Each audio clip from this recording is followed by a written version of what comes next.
முத்துவேலு வண்டியில போய்கிட்டு இருக்கப்ப ராஜியும் கதிரும் நடந்து போறாங்க. முத்துவேலு வண்டியை நிப்பாட்டிடுறாரு. ராஜி முத்துவேலை பார்த்து சொல்றாங்க, அப்பா உங்க பொண்ண உங்க தங்கச்சி வீட்டு ஆளுக ஏமாத்தலப்பா. எனக்கு நடந்த கல்யாணத்தை காரணமா வச்சு நீங்களும் அத்தை வீட்டு ஆளுகளை பழி வாங்க கூடாதுப்பா. இம்புட்டு பழி வாங்குற வெறி அண்ணனுக்கு வேண்டவே வேண்டாம்ப்பான்னு சொல்லிட்டு ராஜி முத்துவேல் கைய பிடிக்கிறாரு. ராஜி சொல்றாங்க, அண்ணன் சீக்கிரத்திலேயே விடுதலையாகி வந்துருவான்ப்பா, நீங்க கவலைப்படாதீங்க. முத்துவேலு இத கேட்டுக்கிட்டு கண்ணை மூடுறாரு.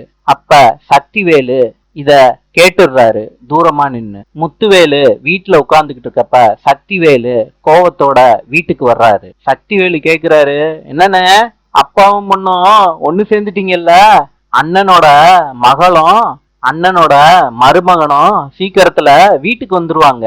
ஹரி நீ வடிச்சு கொட்டு, நம்ம மகன் ஜெயில களி சாப்பிடட்டும். முத்துவேலு இத கேட்டுட்டு ரொம்ப சங்கடப்படுறாரு. சக்திவேலு இனிமேட்டு இப்படி பேசாத சொல்லிட்டேன்னு சொல்லிட்டு முத்துவேலு வேகமா நடந்து போறாரு. நாளை சந்திப்போம்.